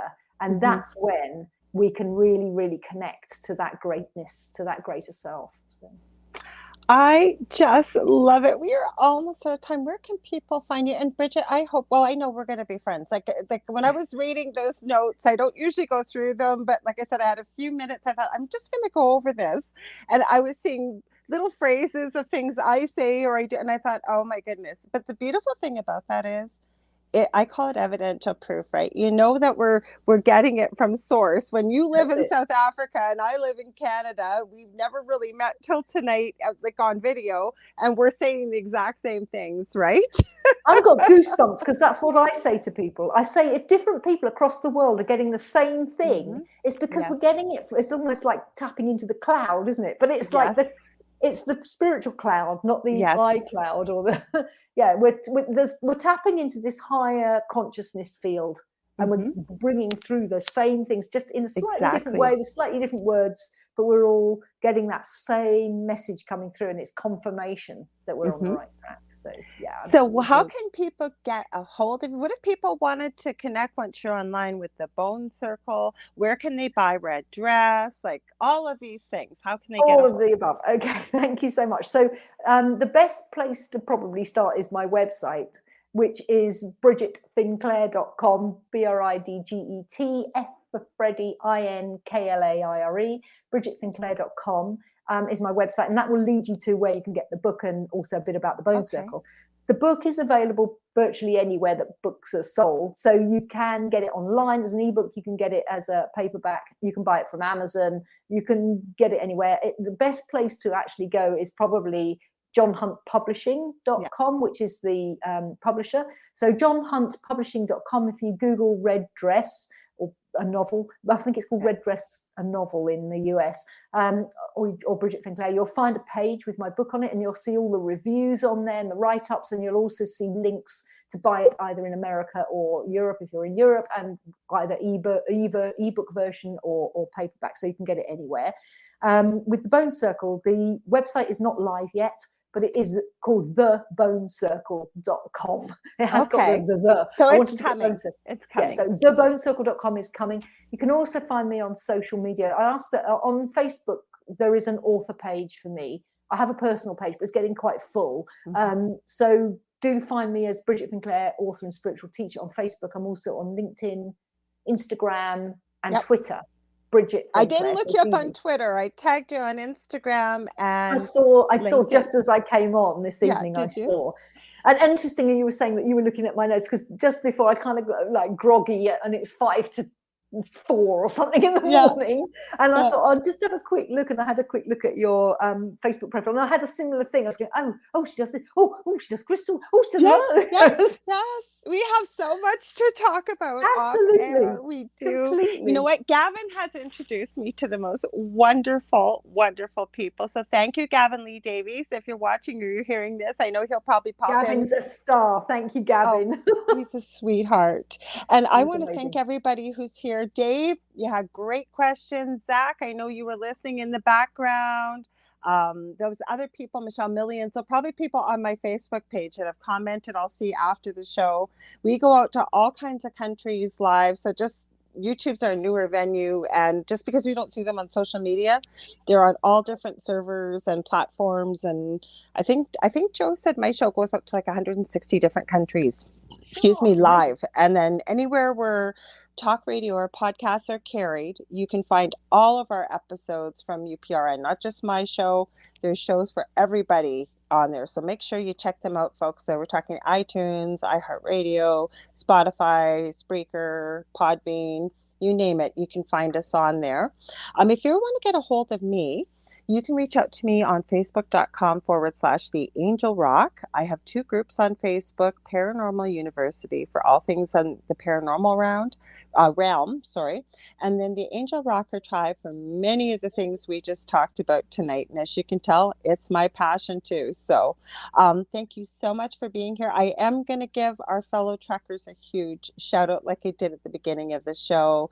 Drive safely. Thank you for all the sacrifices you are making. It looks like we are going to have kilometers and kilometers, or miles and miles, depending on where you live, of truckers making their way to Ottawa in the Freedom Convoy for 2022 to stand up for all Canadians. I hear even some American truckers are joining us. So it's about time we all got back to normal living again. So drive safe, fellows, and we'll see you when you drive through here in Thunder Bay on Wednesday evening. I want to send you all so much love and light. And I want to thank Bridget again here. I've got a new friend for life here. I know I do. Thank you so much, Lorilei. It's been absolutely wonderful to talk to you. Thank you. I just, like I said, I knew before the show, folks, I said to her, you are going to have to come back on. I know you are, because we got too much to talk about. I'd love to come back. It would be my absolute pleasure. Well, I can't wait to have you again. Thank you again for getting up at 4 a.m. I'm so glad you were here. And I want to wish everybody a good evening, good morning, or good afternoon, wherever you may be. And we will see you same time, same place next week. And can't wait to see you again. Much love, everybody. Thanks again, Bridget. Love and light to everyone. Exactly.